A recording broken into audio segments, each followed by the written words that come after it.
नमस्कार दोस्तों, मैं हूं आपका दोस्त अजय कुमार यादव। एक बार फिर से हाजिर हूं एक ऐतिहासिक विवेचना लेकर। भारत सदा से ही धन और धान्य से संपन्न देश रहा है। यही कारण है कि सदा से आक्रमणकारियों और लुटेरों की नज़र इसके ऊपर रही है। महाभारत का युद्ध भारत के इतिहास में एक टर्निंग पॉइंट साबित हुआ। यह दुनिया का सबसे प्राचीन देश था।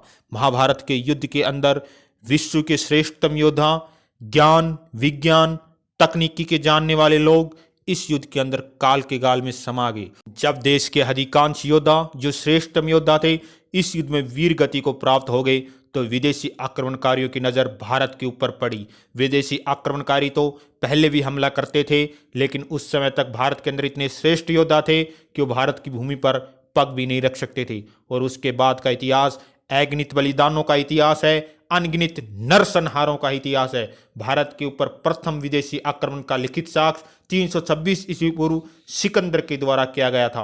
उसके बाद शक आए, हून आए, कुषाण आए, यूनानी आए, बहुत से विदेशी आक्रमणकारी इस देश के अंदर आते रहे।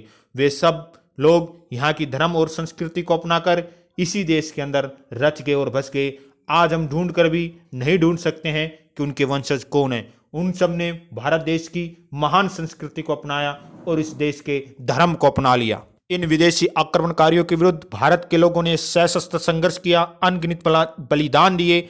राजा वीर विक्रमादित्य ने 57 ईस्वी पूर्व शकों को पराजित करके भारत से बाहर खदेड़ दिया। जब इस्लाम की आंधी अरब देशों के अंदर उठी और इस्लाम ने एक एक करके सभी देशों को अपना गुलाम बना लिया। पहला इस्लामी आक्रमणकारी, पहला अरब आक्रमणकारी मोहम्मद बिन कासिम था, जिसने 712 ईस्वी के अंदर सिंध के ऊपर आक्रमण किया। वहां के राजा दाहिर वीरतापूर्वक लड़ते हुए वीर गति को प्राप्त हो गए।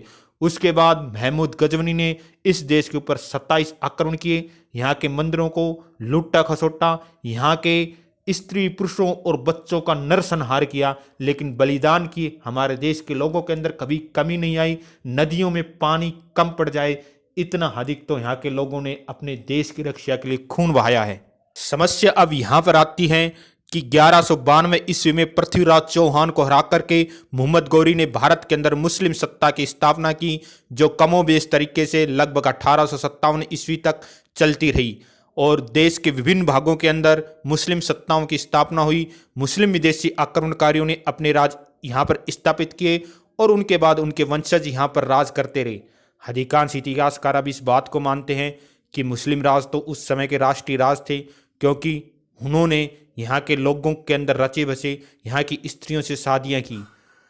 कुछ हद तक हम इस तथ्य को स्वीकार कर लेते हैं, लेकिन हम इस तथ्य को किस प्रकार से भुला सकते हैं कि उन मुस्लिम आक्रमणकारियों के विरुद्ध उन लोगों ने, हमारे भारत के लोगों ने सशस्त्र संघर्ष किया।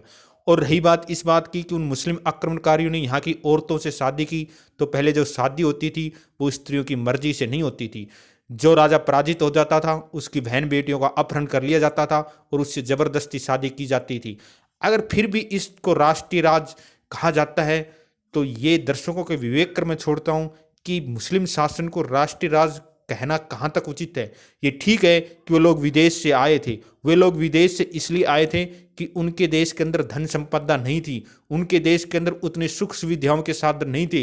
वे हमारे देश को लूटने और यहाँ पर राज करने आए थे और समय समय पर उन्होंने यहाँ पर नरसंहार किए। हालांकि हम मान सकते हैं कि कुछ एक या दो राजा जो अपने पूर्ववर्ती राजाओं की तुलना में कुछ कम निर्दयी थे, कुछ दयालु थे। बाकी तो जब हम इतिहास देखते हैं कि जब से भारत के अंदर इस्लामी शासन स्थापित हुआ, सबसे ज़्यादा नरसंहार उसी के समय से शुरू हुआ।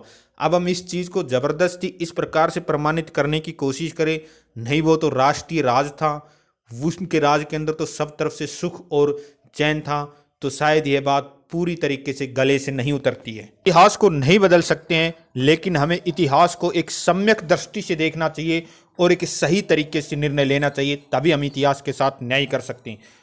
प्रिय मित्रों, आज का वीडियो कैसा लगे कमेंट करके ज़रूर बताएं। चैनल को सब्सक्राइब करें और अपने भाई को इसी तरीके से सपोर्ट करते रहें। जय हिंद, जय भारत।